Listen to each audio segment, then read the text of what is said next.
technical challenges? Were there things that were, particularly sort of challenging and kind of new to sort of tackle for the first time? We did a technical rehearsal for each project.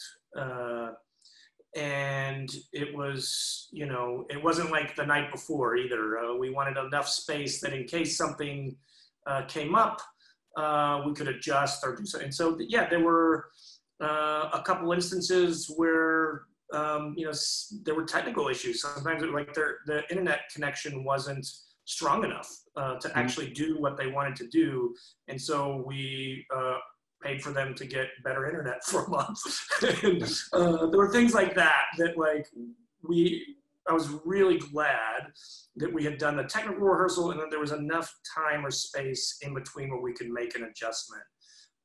That was really critical. I also think, just the dealing with essentially a live broadcast, although some of it was pre-recorded, but it was this thing that was happening in this moment in time, and then all the different time zones that we were dealing with. Just logistically, it was at times a bit of a nightmare.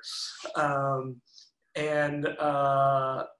think in terms of, I think some of the video quality was really varied and different, but in a way that's kind of what we were wanting this thing to be. This iteration, we wanted it to be also a reflection of this moment that we were in. We were on lockdown. We were in our houses. We were dealing with this pandemic. No one knew what the future was going to hold, when we would be able to gather again. We were holed up in our houses.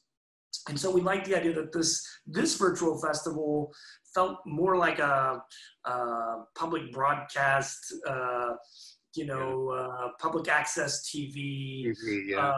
Everyone is very DIY. We're just using what we have. And so there was a very specific texture to it that I actually thought served this edition pretty well. I think in future iterations, I think maybe sending artists a kit with a camera and a microphone just so we can up some of the visual and sound qualities might be helpful.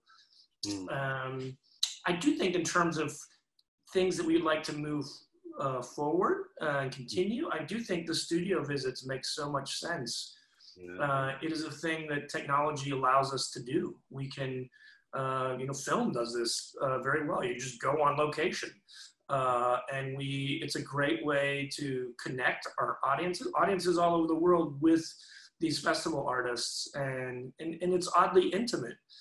Lets you into their homes or their place of work and get a glimpse of their process and how they do things. And I would also say for me, I'm really interested in place and like where artists are making things, like the actual physical place, but then also their cities and their communities, and where are these things when you're bringing something in. I think it's really important to try and understand the history and the context and the where of where the artist is coming from. And so I think studio visits make a lot of sense in that regard. I would also say workshops. We did a series of workshops and those filled up, within moments. We could have done 5 times the number of workshops.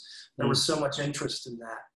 I guess a reflection on Ron's first comment is just the enormous kind of infrastructure that it actually takes to realize this work. And when you see the kind of form of the festival was so seamless, and it was really felt like these intimate broadcasts from artist spaces into our own. But in fact, Fusebox had an extraordinary technical team who really pulled off miracles to realize this festival. And the technical team, I really take my hat off to, and the production team at Fusebox.